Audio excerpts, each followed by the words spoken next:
Bonjour tout le monde, bienvenue dans ce nouveau webinaire dans lequel on va passer 30 minutes ensemble pour vous montrer notre solution MLKeys Intercompany.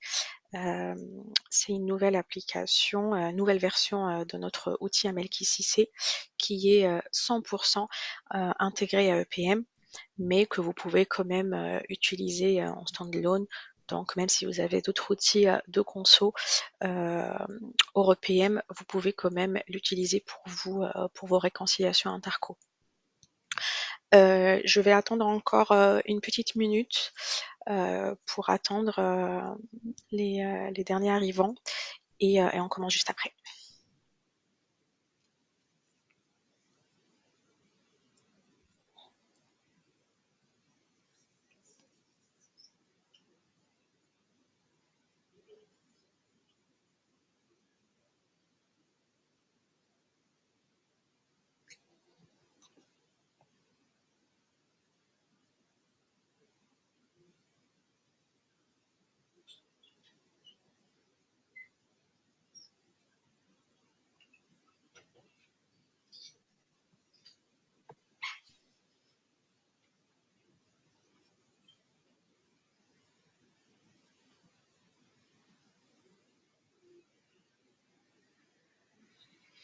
Ok, donc je commence. Je me présente, je suis Iman Riani, responsable produit chez Amelkis. Et voilà, je vais vous faire la petite démo sur notre solution Amelkis Interco. Donc, pour résumer et aller un peu vite pour passer plus de temps sur l'appli, donc notre outil Amelkis Interco qui est intégré à EPM, donc il est 100% full web. Il est évolutif facilement, donc il n'y a pas de code, un paramétrage standard et vous aurez la main pour faire vos paramétrages facilement. On est certifié avec ISO 3402, on a un parcelle de connexion via MFA, SSO, etc. C'est un outil connecté, donc il est en lien avec vos outils comptables et vos outils bureautiques, donc Excel, etc. Donc l'appli, elle va vous être livrée avec un paramétrage standard que vous pouvez personnaliser, donc changer les plans de compte, changer les familles de comptes, etc. si besoin, les rapports et la restitution si besoin. C'est un outil simple d'utilisation. Vous serez autonome, donc vous avez accès à 100% à l'appli. Si besoin de créer des nouvelles rubriques, etc. Une fois la formation, vous serez en parfaite autonomie pour faire vos paramétrages et modifications de paramétrages si besoin. Et en dernier, vous avez la possibilité de récupérer automatiquement vos données, donc via une automatisation de tâches avec l'aide du planificateur. Donc vous pouvez planifier vos tâches d'import, de lettrage, etc. Donc c'est un outil rapide, donc depuis l'intégration à EPM, donc on est sur une nouvelle technologie, donc vous avez une meilleure, des meilleures performances sur les lettrages. C'est un outil fiable donc et sécurisé, donc vous avez la possibilité de tracer toute l'activité faite sur l'appli. Pareil, si vous effectuez des modifications ou d'ajout de nouvelles factures directement sur la plateforme IC, vous aurez une traçabilité par audit qui vous permet de tracer toutes les modifications et vous éviter de faire des mises à zéro et refaire des imports. Donc, vous pouvez directement faire vos modifications dans l'appli avec en gardant cette traçabilité. Il y a une notion de notification automatique, donc des alertes par email, donc soit pour recevoir les rapports de réconciliation ou soit pour vraiment suivre l'activité et suivre les travaux de vos collaborateurs. Donc voilà, vous recevez, vous mettez en place des notifications automatiques pour recevoir soit le rapport de réconciliation, soit recevoir toutes les tâches effectuées par le collaborateur, que ce soit lettrage, import, mise à zéro, ajout de commentaires, etc. Et puis en dernier, vous avez un Power BI intégré, donc soit vous êtes autonome pour faire vos propres rapports, soit on vous apporte notre aide grâce à un spécialiste Power BI qui va vous aider à mettre en place vos rapports. Donc le but d'Emelkis Interco, c'est vraiment de délocaliser et responsabiliser les filiales. Donc voilà, souvent les consolideurs en plein travaux de conso, ils ont plein d'écarts. Ils sont obligés d'aller demander au comptable les écarts, corriger, réimporter, etc.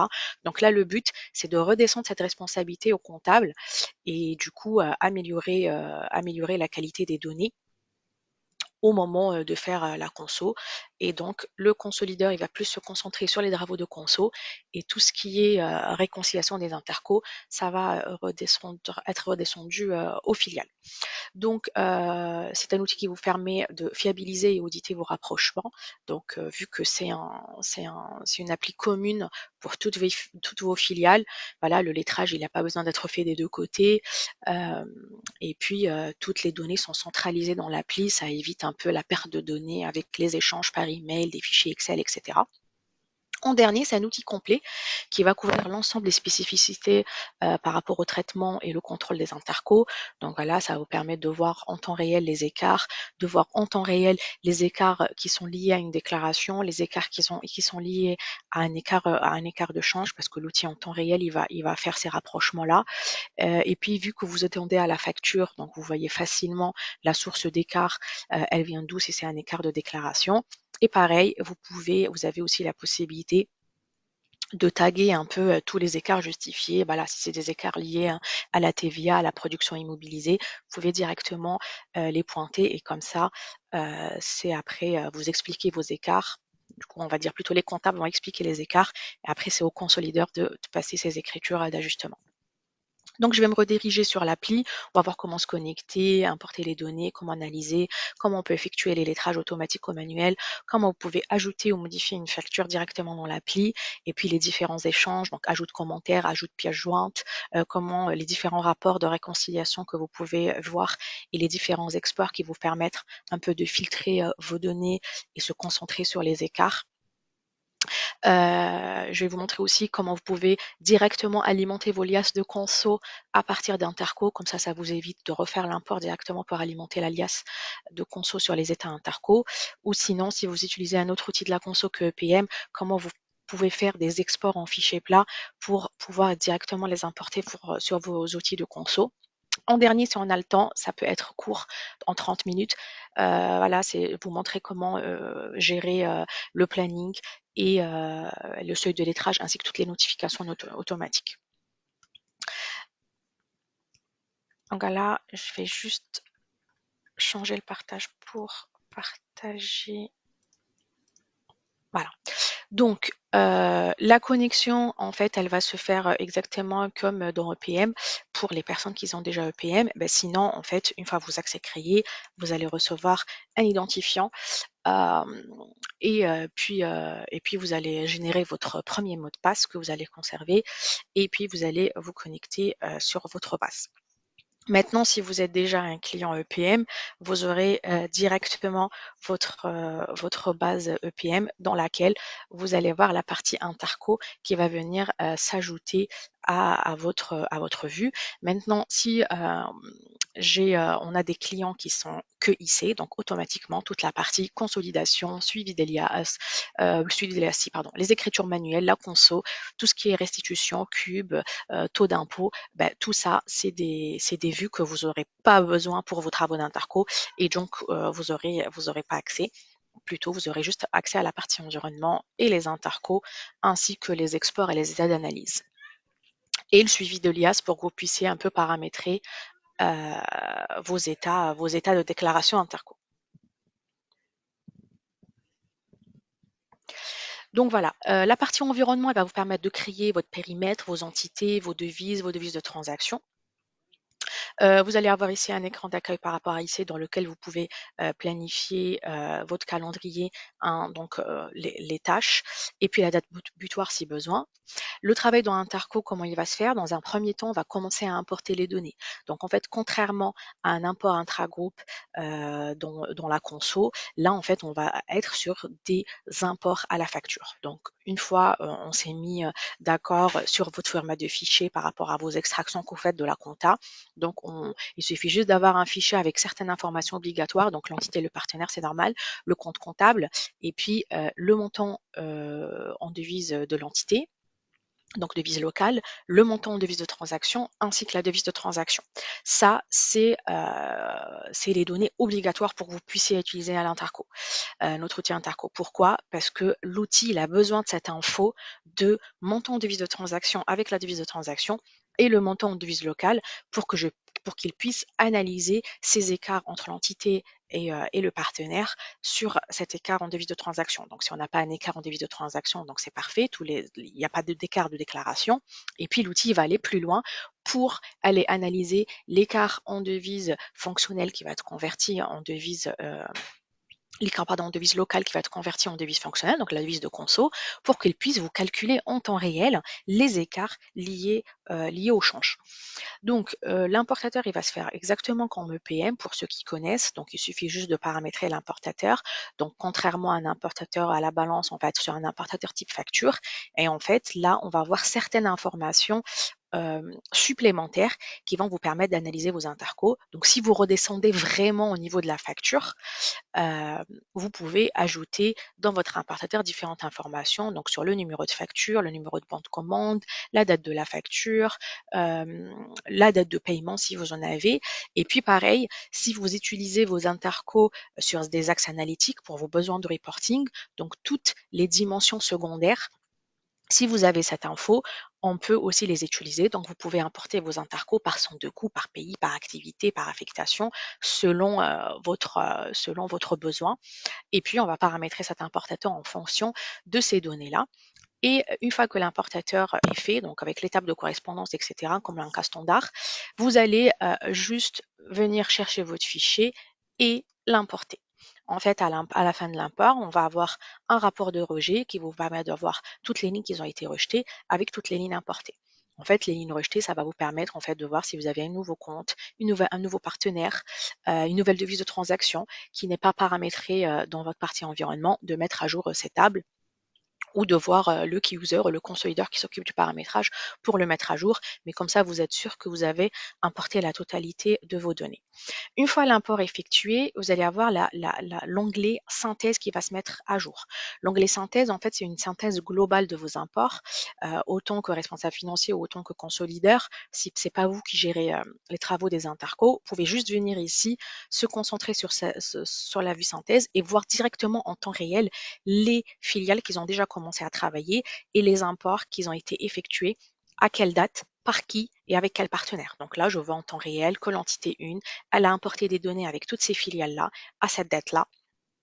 Et là, je vais avoir la date de l'import du partenaire. Donc là, moi, aujourd'hui, je suis dans un exemple tout simple où c'est moi qui importe tout. Donc, on voit la même date. Mais supposons l'entité 2, elle a importé la veille, ben, on saura qui a emporté les intercos de l'entité 2, à quelle date. Et de la même manière, l'entité 1. Du coup, ça va vous permettre de voir toutes les filiales qui ont commencé à travailler et ou pas. En dernier, un point important ici, c'est qu'en temps réel, vous allez aussi voir un état général de rapprochement, donc sans aucune manipulation de votre part, vous allez déjà voir par rapport à vos familles de comptes, est-ce qu'il y a un écart sur le couple ou pas. Donc tout ce qui est vert, ça veut dire les déclarations, elles sont exactement identiques entre les deux filiales. Euh, Si c'est un statut rouge, c'est que c'est pas bon. Et donc là, vous pouvez directement utiliser les filtres pour voir là où ça va pas, et puis là où ça va et il n'y a pas d'écart. Maintenant, le but, c'est que voilà, vous allez avoir des écarts. Il va falloir analyser tous les couples qui sont en rouge. Maintenant, pour faire ça, vous avez deux façons de faire. Donc, soit vous vous concentrez sur un couple en particulier. Du coup, je prends mon couple 1, 2 et puis je vais cliquer sur la loupe pour me rediriger sur le couple. Ou sinon, je dis non, je veux voir quand même tout en même temps. Donc là, j'ai juste à aller cliquer sur la vue réconciliation où il n'y aura pas de filtre appliqué. Pareil, que ce soit dans la vue synthèse ou réconciliation, vous avez l'option de filtre. Donc, si vous avez besoin de voir juste, juste quelques entités ou juste un palier, donc vous pouvez filtrer sur les entités et le partenaire. Et en fait, là, vous récupérez tous les critères de l'entité. Donc voilà, c'est paramétrable selon vos besoins. Si vous avez besoin de décortiquer par groupe, par statut, etc. Donc, vous avez la main sur la table des entités que vous allez paramétrer et du coup les utiliser après pour les filtres. Et de la même manière sur la vue réconciliation, on va aller plus loin dans la vue réconciliation parce que vous allez pouvoir filtrer par rapport au compte. Donc si vous voulez voir par exemple que le PNL, vous pouvez aller directement se mettre sur la famille des comptes PNL et puis filtrer. Pareil, si besoin de filtrer sur les comptes du bilan, c'est de la même manière. Pareil pour les entités. Et si vous utilisez la dimension secondaire, pareil, vous aurez la possibilité aussi de filtrer par rapport à ça. Maintenant, ce qui nous intéresse, c'est nos écarts. Donc tout à l'heure, on avait dit qu'on avait 8 couples qui sont pas valides. Maintenant, dans cette vue-là, je vais avoir le détail par famille de comptes qui sont pas valides. En fait, ça veut dire dans mes 8 couples qui sont pas bons, j'ai en tout 11 paires non valides. Donc je prends l'exemple du couple 1-2. Donc effectivement, c'est un couple qui n'est pas valide. Il y a des écarts, mais dans la vue réconciliation, je vois que ma famille sur les charges d'exploitation chez l'entité 1 avec les produits d'exploitation, tout va bien et en fait, il me reste des écarts sur les autres familles. Donc là, je peux aller plus loin et me concentrer juste sur les familles qui contiennent des écarts et pas sur les familles qui sont déjà correctes. Je vais juste lancer un délettrage parce que je vois que dans mon exemple, j'ai déjà des lettrages. Voilà. Donc en temps normal, il n'y a pas de lettrage. Là, vous voyez directement le nombre de factures globales. Et puis, avant d'aller analyser vos écarts, vous pouvez déjà profiter du lettrage automatique, comme vous pouvez le planifier via le planificateur qui se trouve ici pour planifier cette tâche d'import et puis de lettrage. Et donc là, vous avez plusieurs manières de lettrer, donc avec numéro de facture montant, etc., numéro de facture euh, et la date de la facture plus le numéro de facture plus le montant. Donc c'est des critères cumulatifs, c'est à vous de voir par rapport à quoi vous voulez lettrer. Et en dernier, vous avez même la possibilité de lettrer juste par montant et période. Donc en fait, on va demander à l'outil de sommer directement les comptes et analyser si le solde par compte est bon et que les deux familles sont opposées, les devises de transaction sont les mêmes, il va lettrer sans aucun critère supplémentaire sur le numéro de facture, etc.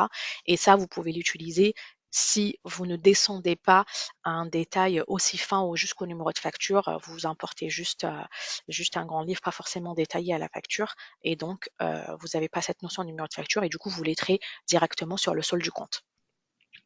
Donc là, vous avez la possibilité d'aller directement interroger le couple en entier pour faire tous les écarts et puis dire, OK, je veux voir que mes comptes de Pinel, sinon je veux voir que mes comptes du bilan. Ou sinon, dire, OK, je veux voir vraiment en particulier que mon bas de bilan. Euh, donc là, directement, je me connecte, je vois ce qui reste en non lettré. Donc j'ai 7 factures qui n'ont pas lettré, 12 factures lettrées. Donc vous voyez, l'outil, il a lettré en automatique ces factures ensemble parce qu'ils ont respecté les critères que j'ai choisis. Et je sais dans ce couple-là, il me reste ces 7 factures que je dois analyser. Donc là, pareil, à l'intérieur du couple, je peux dire, je vais lettrer par montant plus période. Et en fait, l'outil, il va automatiquement voir s'il y a des sous-totaux qui respectent ce critère-là pour les lettrés. Dans mon cas, il n'y en a pas. Mais en tout cas, vous saurez sur quel couple vous devez vous concentrer.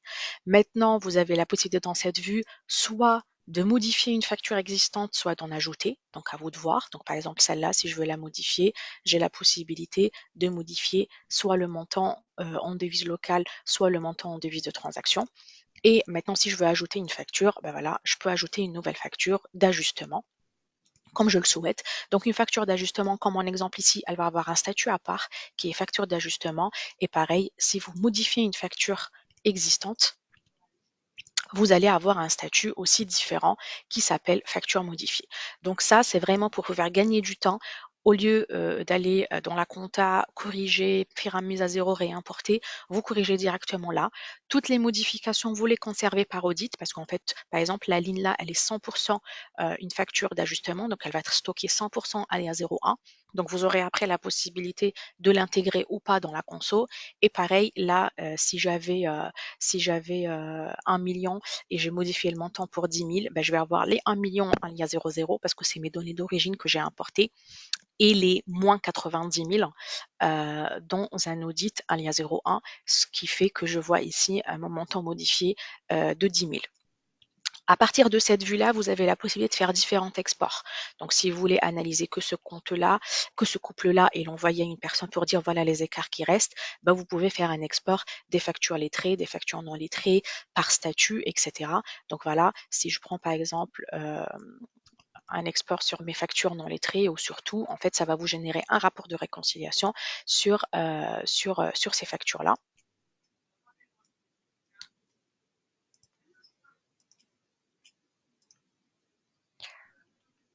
Hop. Ah, j'ai fermé au moment où il s'est lancé. Donc voilà, je vais recommencer l'exemple, je vais remettre vite. Donc voilà, en fait, vous aurez un rapport de réconciliation, donc soit de vos factures lettrées ou non lettrées. En fait, c'est un rapport de réconciliation qui va vous permettre en fait de rapprocher. Donc vous voyez les déclarations de l'entité, les déclarations du partenaire, les écarts par famille de compte. On descend au compte conso, on descend encore un niveau sur les comptes locaux et aussi au détail au numéro de facture avec toutes les informations nécessaires, du coup avec le code de lettrage pour les lignes lettrées, les lignes non lettrées sans code lettrage, le statut et puis la date de l'import et la personne qui a importé. Donc ça, c'est pour le rapport à l'intérieur. Et de la même manière, vous pouvez avoir les rapports de réconciliation directement ici. Donc soit un synthétique, soit un détaillé avec toutes les infos. Pareil, de toutes les factures lettrées ou non lettrées. Et en dernier, vous allez un rapport données d'origine, données modifiées, en fait, qui va vous permettre de récupérer toutes les modifications qui ont été effectuées en manuel avec le détail des données qui sont stockées en alias 00 et les données qui sont stockées en alias 01. Donc, vous avez la possibilité donc d'interagir, donc de rajouter des commentaires soit au niveau du couple, soit au niveau de la facture ici à l'intérieur. Dans la vue synthèse, vous avez la possibilité d'ajouter des pièces jointes si besoin. Comme ça, ils vont être visibles par tous les utilisateurs. Vous avez la possibilité de mettre en place des restrictions par entité. Et donc, chaque utilisateur va voir que les entités de son périmètre et puis les déclarations des autres filiales avec son périmètre à lui. Comme ça va permettre une sécurité des données et s'il y a des données confidentielles, ça va être conservé.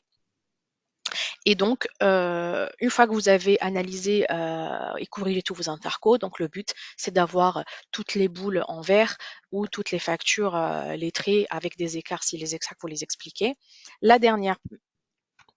La dernière étape, c'est de venir intégrer vos données directement dans la console. Donc, à vous de choisir, soit on prend tout, soit vous prenez quelques couples et on va cliquer juste sur le petit bouton là et venir intégrer les données directement dans EPM.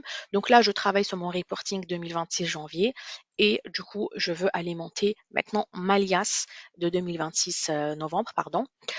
Si vous avez des phases différentes, donc vous pouvez toujours changer votre reporting cible. Donc si vous travaillez sur une phase interco, après vous intégrez une fois dans la conso, une fois dans le reporting. Si vous travaillez directement dans la phase conso, vous intégrez une fois dans la console, une fois dans le reporting, ou sinon, vous êtes directement sur les mêmes reporting et du coup, vous allez intégrer les données directement dans la console.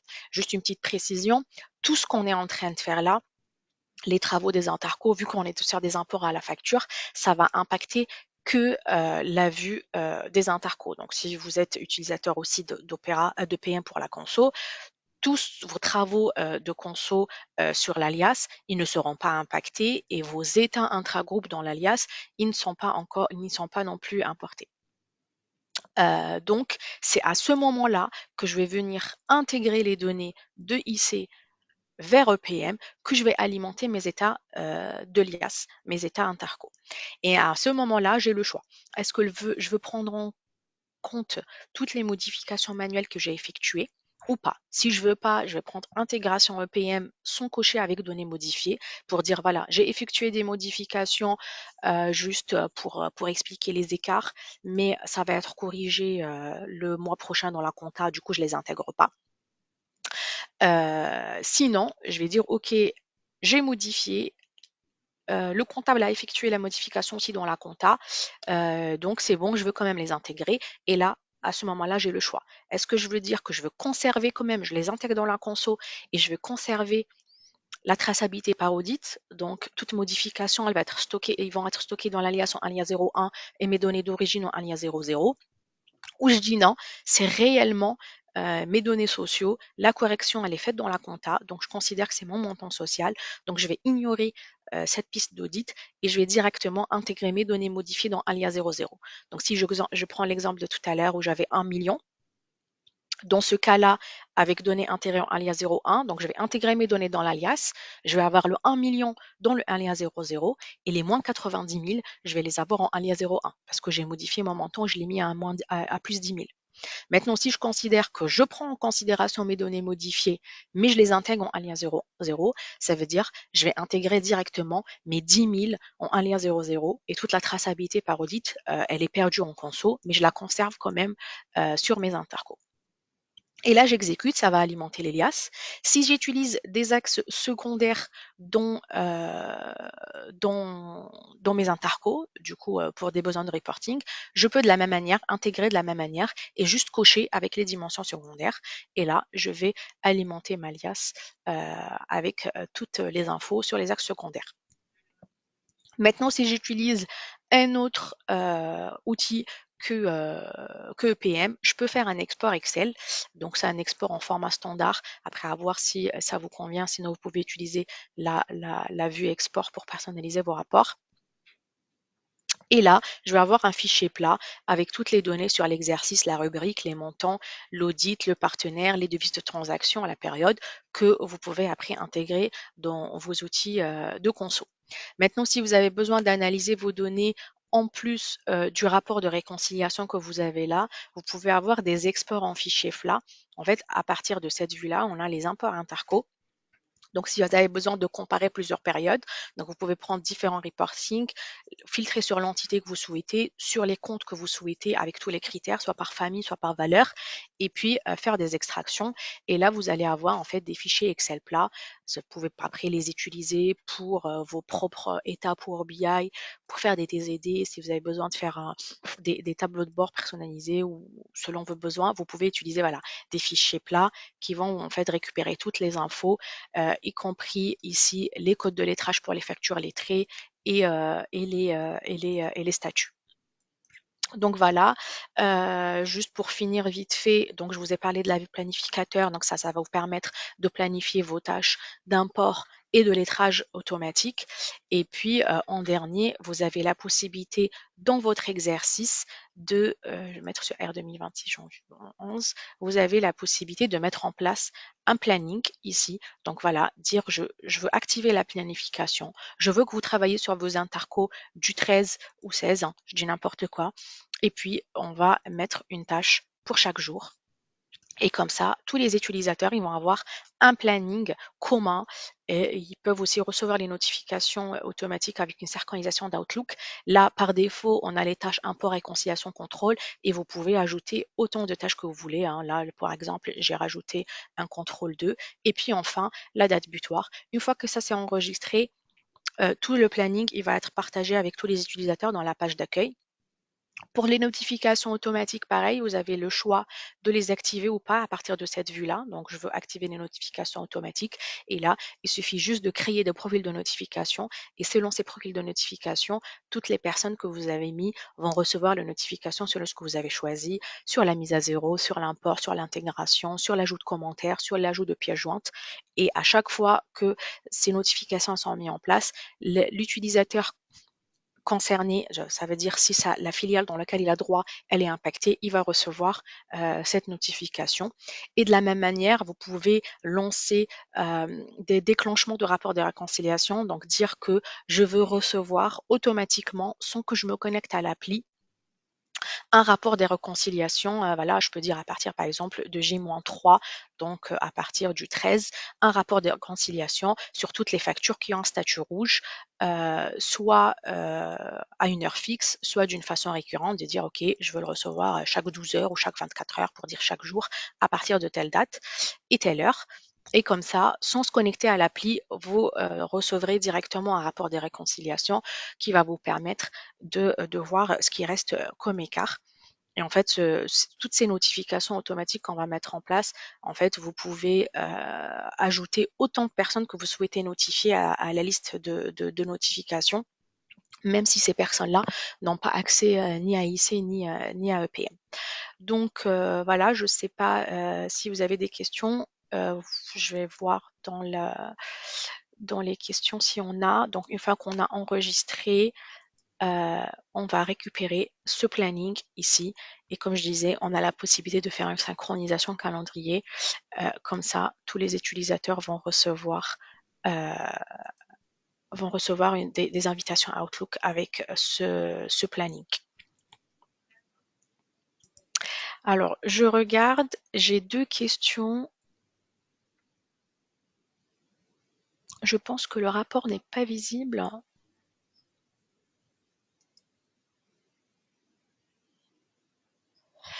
Euh, pour la question, bonjour, est-ce que c'est possible d'avoir cette application en premise et pas en SaaS Cloud? Oui, c'est possible. Par contre, sur les modalités, etc., je vous laisse contacter votre commercial pour toutes les modalités, mais oui, c'est possible. C'est une application euh, qui est full web. Après, l'autre question.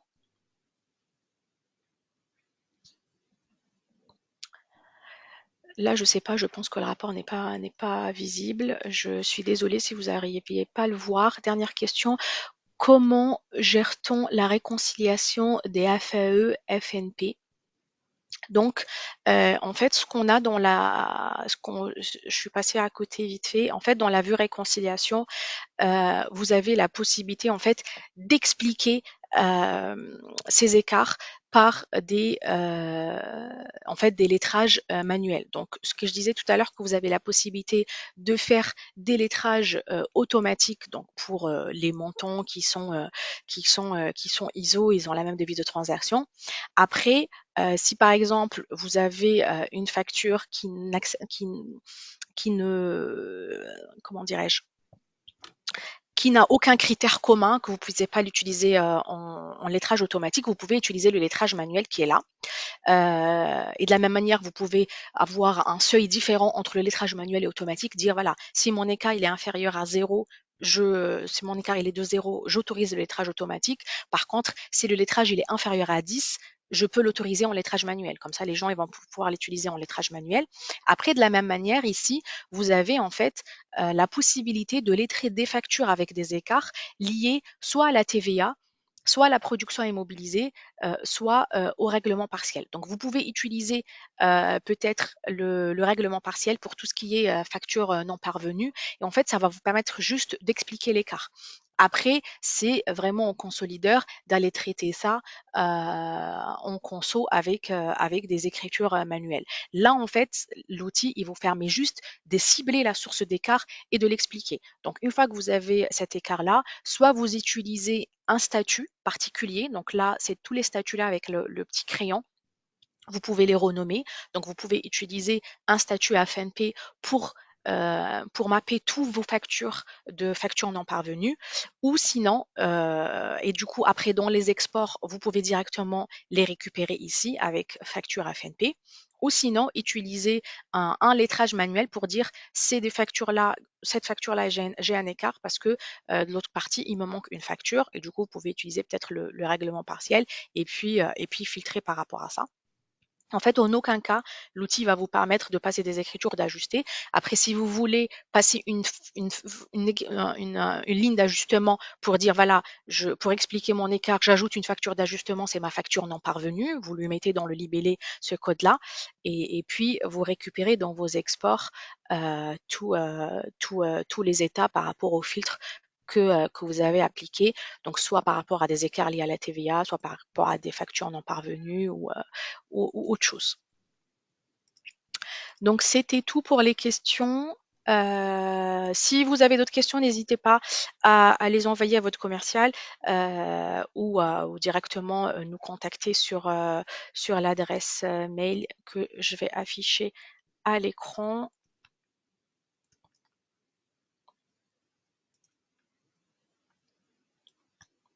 Donc voilà, vous avez le numéro de téléphone pour nous contacter ainsi que l'adresse mail.